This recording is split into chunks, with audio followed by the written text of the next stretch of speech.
ونعوذ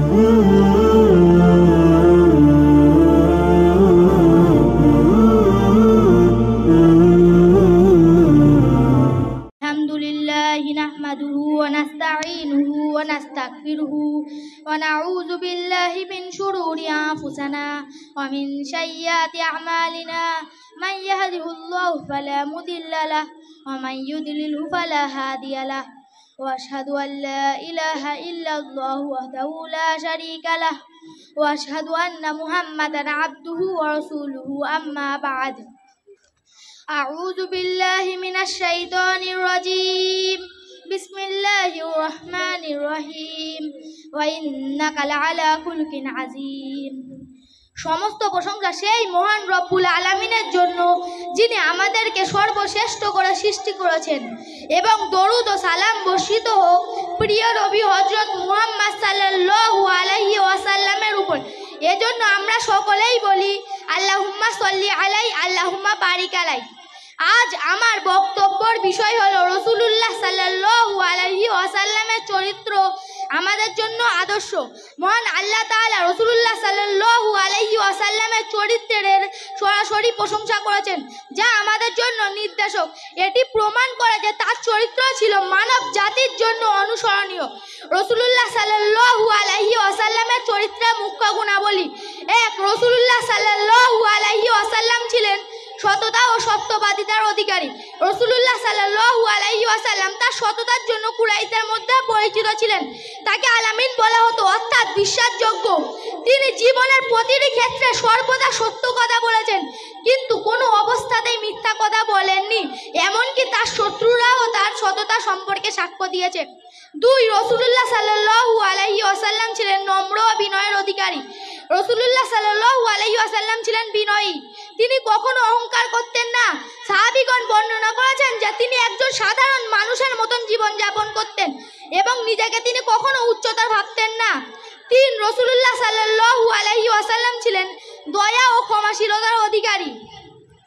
রাসূলুল্লাহ সাল্লাল্লাহু আলাইহি ওয়াসাল্লামের চরিত্রের অন্যতম বিশেষত্ব ছিল তার অসীম দয়া এবং ক্ষমাশীলতা। তায়েফের ঘটনার সময় যখন তাকে অত্যন্ত নিষ্ঠুরভাবে অপমান করা হয়েছিল, তখন তিনি তাদের জন্য বদদোয়া করেননি, বরং দোয়া করেছিলেন। তিনি বলেছিলেন, আল্লাহুম্মা হদি কওমি ফাইন্নাহুম লা ইয়ালামুন, অর্থাৎ হে আল্লাহ, আমার জাতিকে হেদায়েত দিন, তারা জানে না। বুখারী শরীফ। ৪. রাসূলুল্লাহ সাল্লাল্লাহু আলাইহি ওয়াসাল্লাম ছিলেন ধৈর্য ও সহিষ্ণুতার অধিকারী। ধৈর্য ছিল রাসূলুল্লাহ সাল্লাল্লাহু আলাইহি ওয়াসাল্লামের চরিত্রের একটি গুরুত্বপূর্ণ দিক। ইসলামের দাওয়াত দিতে গিয়ে তিনি বহু নির্যাতন ও অত্যাচার সহ্য করেছেন, কিন্তু তিনি কখনো ক্ষোভ প্রকাশ করেননি বা প্রতিশোধ নেননি। আল্লাহর উপর তাওয়াক্কুল করে সব ধৈর্যের সাথে সহ্য করেছেন। ৫. রাসূলুল্লাহ সাল্লাল্লাহু আলাইহি ওয়াসাল্লাম ছিলেন ন্যায়পরায়ণতার অধিকারী। রাসূলুল্লাহ সাল্লাল্লাহু আলাইহি ওয়াসাল্লাম ছিলেন সর্বোচ্চ ন্যায়পরায়ণ। তিনি কখনো অন্যায়ের পক্ষে অবস্থান করেননি, বরং সর্বদা ন্যায় ও সততার পক্ষে ছিলেন। তিনি তার শত্রুদের প্রতিও ন্যায় বিচার করেছিলেন। হুদাইবিয়ার সন্ধির সময় তার এই ন্যায়পরায়ণতা প্রতিফলিত হয়েছিল। ৬. রাসূলুল্লাহ সাল্লাল্লাহু আলাইহি ওয়াসাল্লাম ছিলেন ক্ষমাশীলতার অধিকারী। মক্কা বিজয়ের সময় রাসূলুল্লাহ সাল্লাল্লাহু আলাইহি ওয়াসাল্লাম সমস্ত কুরাইশদেরকে ক্ষমা করে দিয়েছিলেন, যারা তাকে কষ্ট দিয়েছিল এবং ইসলামকে ধ্বংস করার চেষ্টা করেছিল। তিনি বলেছিলেন, লা তাসরিবা আলাইকুমুল ইয়াউমা আযাবু ফাআতুমুত তুলাকাউ, অর্থাৎ আজ তোমাদের কোনো দোষ দেওয়া হবে না, তোমরা সবাই মুক্ত। ইবনে হিশাম। তাবুকের যুদ্ধের পরে কাব ইবনে মালিকের ঘটনা। তাবুকের যুদ্ধে অংশগ্রহণ না করায় কাব ইবনে মালিকের সাথে সামাজিক সম্পর্কে স্থগিত করা হয়েছিল। যখন তার তওবা কবুল হলো, রাসূলুল্লাহ সাল্লাল্লাহু আলাইহি ওয়াসাল্লাম তার প্রতি দয়া ও ভালোবাসা দেখিয়ে তাকে খুশির সংবাদ দিয়েছিলেন। এ ঘটনা প্রমাণ করে যে রাসূলুল্লাহ সাল্লাল্লাহু আলাইহি ওয়াসাল্লাম মানুষের প্রতি কেমন ভালোবাসা ও সহমর্মিতা প্রদর্শন ছিলেন। রাসূলুল্লাহ সাল্লাল্লাহু আলাইহি ওয়াসাল্লামের চরিত্র আমাদের জন্য আদর্শ। মহান আল্লাহ তাআলা বলেন, লাকাদ কানা লাকুম ফি রাসূলিল্লাহি উসওয়াতুন হাসানাতুন লিমান কানা ইয়ারজুল্লাহা ওয়াল ইয়াউমাল আখির ওয়া যাকারাল্লাহা কাসীরা, অর্থাৎ নিশ্চয়ই আল্লাহর রাসূলের মধ্যে তোমাদের জন্য রয়েছে উত্তম আদর্শ।